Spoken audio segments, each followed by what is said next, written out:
Ayan, we are recording. Hello, my dear Capricorn. Hello, mga my dear. Long time no upload ako sa'yo, my dear. And I do apologize, my dear Capricorn.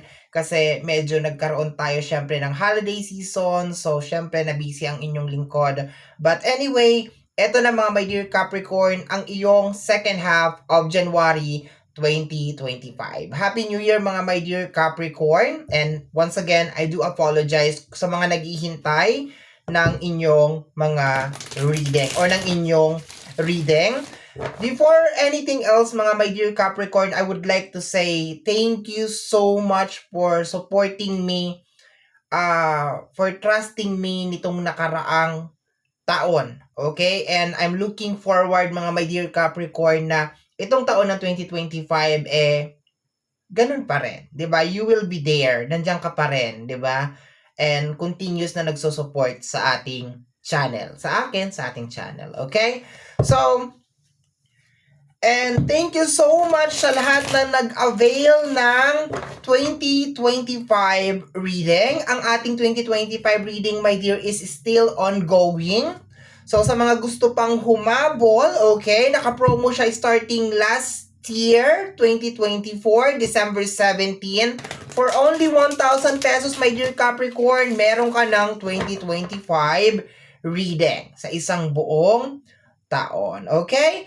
Once again, wala tayong recorded. Lahat ng reading natin is through video call and voice call. Okay? So, kung nag-expect ka, my dear, ng recorded, I do apologize. Hindi ko may offer yon as of this moment. Pasensya na, nag-acid reflux ako. Okay? But, we will try our very, very best, my dear Capricorn, na magawa yung recorded this year. Makapag-offer ng private reading recorded. Sa lahat ng mga gusto mag-inquire sa ating 2025 reading, my dear, nasa description box down below yung link ng ating Facebook page. Okay? So, pasensya na, my dear. Hinabaan ko na kasi matagal tayong hindi nagkita. Okay? So, my dear Capricorn, let's go tayo. Second half of January 16 hanggang sa katapusan. Once again, this is a general reading, so hindi to 100% na mag-resonate para sa ating lahat. You have here, my dear Capricorn, ang energy ng Wheel of Fortune. Okay? Marami sa inyo, my dear, ang magta-try again. Okay? Try again or susubok, my dear. Especially, my dear, yung mga na-miss out ninyo mga opportunities. Okay? Kung meron ka mga na-miss out na opportunities, trabaho, okay? Sa love life, ganun din, my dear, na nakukuha ko sa card na to. Posible, my dear, na meron, or merong ilan-ilan sa inyo, my dear, ang magbubukas na, my dear, ang puso sa pagmamahal. Okay? So, that is the energy of try again. Maganda yan, my dear, sa energy ng career.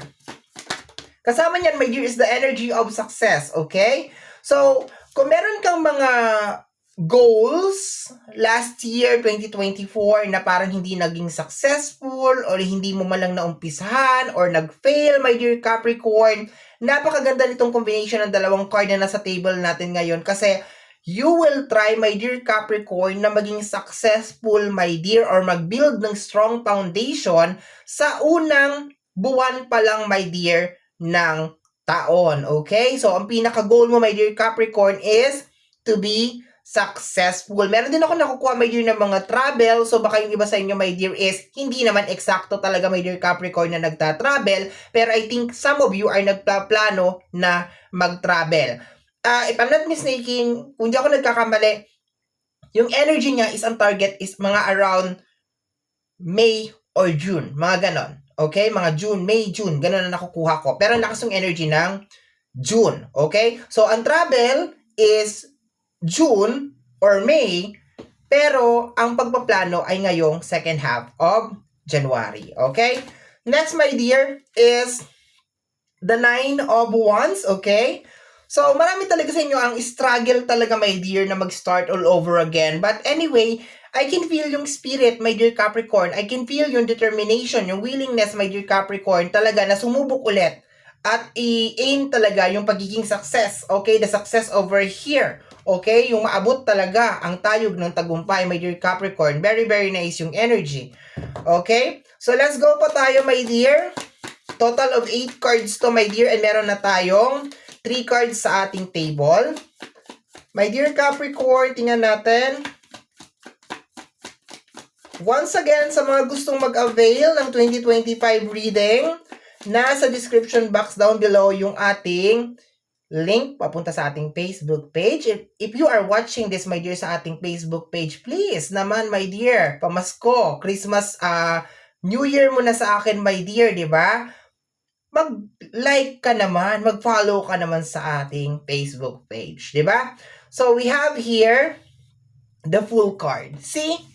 Energy ng new beginnings. So, marami talaga sa inyo, my dear, ang nag-i-start. Okay? Nag-i-start. It is hard para sa inyo, my dear, na mag-umpisa ulit, pero mas pinipili mo, my dear, na mag-umpisa. Very, very nice, my dear, na energy. Okay? We have here the energy of the King of Swords. Okay? Natuto ka na, my dear, sa mga pagkakamali mo last year. Okay? Lesson learned. Of course, the pain, nandoon pa rin. Nandoon pa rin yung sakit, yung hapdi at kirot, my dear Capricorn. But at least, sa energy ng King of Swords, you learn, my dear. You learn, my dear, from your past mistakes. Okay? Mga lesson, my dear, sa last year. And yung confident talaga, my dear, na this time, matatama mo na to. This time talagang pasok na ito. Okay? Very, very nice yung energy. Next, partner ng ating, uy, ganda talaga ng reading mo, my dear. Kasi partner yan. Kaya siya 8, 4 sa taas, 4 sa baba. Partner nito, my dear, is, ayan, Wheel of Fortune and the King of Swords. Ayan. So, medyo faded na talaga tong card natin. Pero I love this card, okay? So, ayan, my dear. Kaya sinasabi ko kanina, you learn your lesson. Natuto ka na talaga, my dear. And yung confidence, my dear, na sa pag-ikot mo ulit ng Wheel of Fortune, this time, tama na, may hit mo na talaga, my dear, yung jackpot. Very, very nice, okay? So, napawawa ko dito sa next card kasi ang partner niya is the energy of success and the energy of magician, okay? So, maliwanag na maliwanag dito, my dear, na you are aiming for the goal at yes, ma-achieve mo siya, my dear. Ma-achieve mo talaga siya. Magiging successful ka. Pero, hindi to right away, my dear. Kasi remember, nagpa-plant ka ngayon, my dear, ng seeds. Gumagawa ka ngayon, my dear, ng foundation dito sa pangarap mo. So, hindi siya kaagad mangyayari, my dear. I have this feeling talaga, my dear, na posibleng makita mo talaga, my dear, yung result mga around May or mga around June. So, tama lang talaga itong energy na ito. Sa mga nag-e-expect na kaagad to may result, hindi agad-agad. To the point na meron ka ditong 9 of Wands, ayan, most definitely, binabangungot ka pa rin, my dear, nung eksena, my dear, or hinahunting ka pa rin, my dear, nung energy ng 2024. Okay? Next, my dear Capricorn, partner ng ating 9 of Wands. Tingnan natin kung anong partner ng ating 9 of Wands is the Ace of Swords. Kinakaya mo, my dear. Posible yung iba sa inyo, kahit hindi bukal sa puso mo, my dear, kahit parang mahirap sa'yong gawin itong pag-new beginnings na to or paggawa ng change, pinipilit mo, my dear Capricorn. Kasi sa tingin mo, my dear, ito yung magdadala sa'yo, my dear, sa crown, sa success. Okay, my dear? Ayan, I can feel na marami sa inyo, mga my dear, ang nahihirapan talaga na ihakbang yung mga paa ninyo. Pero, 'di ba? Ginagawa talaga ninyo. Sinusubukan ninyo, mga my dear. We have here the energy of the 8 of Cups. Ayan, ang walkout na energy or pagtalikod, my dear. And the full card. Goodbye, toxic people. Goodbye, mga manipulating na mga tao. Goodbye sa inyong lahat. Okay? Umaalis ka, my dear, and mas pinipili mo, my dear, na mag-isa. Sinasabi din ng card na to na maski mag-isa ka, kakayanin mo tong journey na to, my dear Capricorn. Very, very nice talaga na energy. So, once again, ang nangyayari, my dear, sa second half of January is you are trying again. Maski mahirap sa'yo, my dear, kasi paminsan-minsan binabangungot ka pa rin, my dear, nung mga eksena, my dear, ng 2024, okay? Or posibleng nag-build, my dear, ng trauma sa'yo, my dear. Pero anyway, you are facing, hinaharap mo, my dear, yung trauma, yung takot, my dear, and nagsumusubok ka ulit. And kino-confirm ng reading na to, my dear, na yes, posibleng mga bago matapos ang kalahati ng taon, which is mga around May or June, my dear, is meron ka nang makikita talaga, my dear, na result doon sa kung ano yung umpisahan mo ngayong January. We have here the Three of Wands, bottom deck of the card. Posibleng, my dear, talaga meron talagang mga travel. Meron ka mga pinaghahandaan and new beginning sa energy ng Sun card. Very nice, my dear. Worth it na worth it talaga yung pagpapahinga natin, my dear, sa yung reading kasi ang ganda nung reading mo. Sobrang ganda talaga. Okay?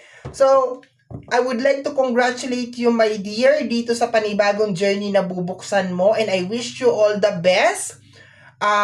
Dito na natin tatapusin tong reading mo na to kasi ayoko na talagang magdagdag, 'di ba? Kasi baka kumalat pa tayo at mapunta pa tayo kung saan-saan.